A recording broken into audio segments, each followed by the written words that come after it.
free. Kita ada yang kecil, yang ni 10 liter, yang ni 20 liter. Beza dia, yang besar ni full stainless steel. Kalau yang kecil ni, kita stainless steel body saja. Stang ni besi. Harga dia berbeza lah. Yang ini motor dia 1.5 HP. Yang ini motor dia 3 HP. 3 horsepower. Cara ni lah nak guna blend ni.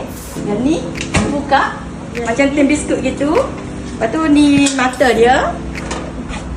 Okey, bila kita dah siap-siap blend, dia tolak ke kiri. Kita duduk belakang ni ke kiri lah.